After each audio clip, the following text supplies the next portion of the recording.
Hi, I am Tanha Mehta and this is Scales and Street Weekly Law Review.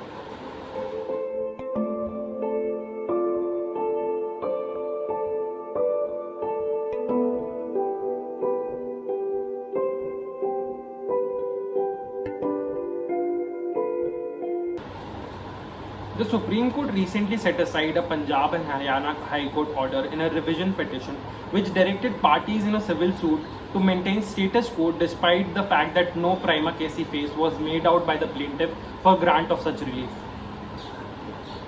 A three-judge bench headed by Justice UU Lalit referred to a larger bench an important legal issue about the validity of Haryana government's policy which allowed premature release of life convicts aged 75 years and above, which overrides Section 433A of Code of Criminal Procedure. Section 433A places restriction on powers of remissions or commutations in certain cases. The court was considering a case of a murder convict who was sentenced to life imprisonment and was released after completing 8 years of actual sentence, invoking a remission policy framed by the state.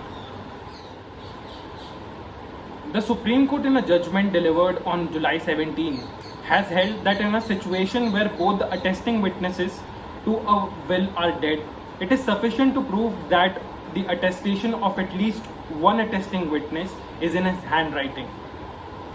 The Supreme Court has held that a certificate required under Section 65B subsection 4 is a condition precedent to the admissibility of evidence by way of electronic record. The bench headed by Justice R.F. Nariman further held that if the person or authority either refuses to give such certificate or does not reply to such demand, the party asking for such certificate can approach the court. The bench has also clarified that the requirement of a certificate to be produced under Section 65B subsection 4 is unnecessary if the original document itself is produced. Section 65B of the Indian Evidence Act deals with the admissibility of electronic evidences. The Supreme Court has observed that people suffering from disabilities are also socially backward and are thus entitled to the same benefits as are given to the scheduled caste and scheduled tribe candidates. The petitioner, who is intellectually challenged to the extent of 50%, had appeared for a diploma course in fine art for physically mentally challenged candidates. He filed a writ petition challenging certain provisions of the prospectus issued by a college, contending that there must be bifurcation of the total available seats between physically challenged students and mentally or intellectually challenged students. He also prayed that an intellectually or mentally challenged student should be exempted from taking aptitude test.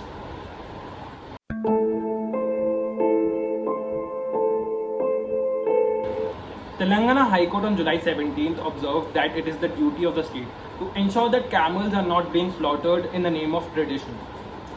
A bench comprising of Chief Justice Raghvendra Singh Chauhan and Justice B. Vijay Sen Reddy was told that there is a tradition of consuming camel meat in the state during the Bakra Eid, which is around the corner. Noting that cruelty against animals is prohibited under the Prevention of Cruelty to Animals Act of 1960, the bench expressed that since the transportation of camels out of Rajasthan is prohibited, it is the duty of the state to ensure that camels are not brought into the state clandestinely. The Karnataka High Court on Friday directed the state government to take action against political figures who do not follow social distancing norms and wearing of masks in public places, thereby violating the provision of Disaster Management Act.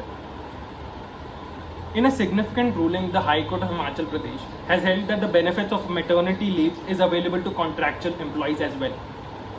And this benefit is available with all consequential benefits, including continuity in services.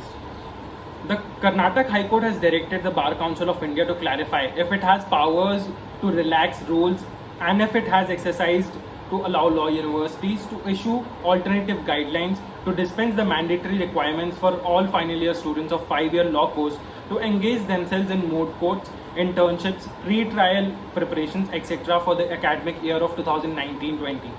While commenting on the efficacy of granting degrees without the aforementioned requirements being fulfilled, the court observed that suppose a student wants to pursue education in foreign university after completion of a course, and if the degree is not recognized at a later stage, it will affect their career.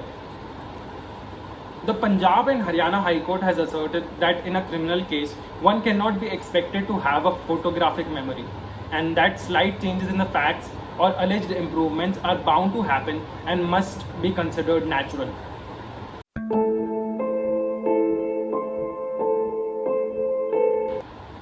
Taking note of the difficulties being faced by jailed Telugu poet Varavara Rao, who has tested positive for COVID-19, the National Human Rights Commission on July 17 observed that it was necessary that Maharashtra government should give him the best possible treatment in a reputed super specialty private hospital without any further delay. In show of solidarity with advocate Deepak Kansal, who had been imposed with a cost of ₹100 for filing a plea alleging bias by the top court's registry, lawyers have initiated a symbolic present by earmarking a deposit of the same in denomination of 50 paise.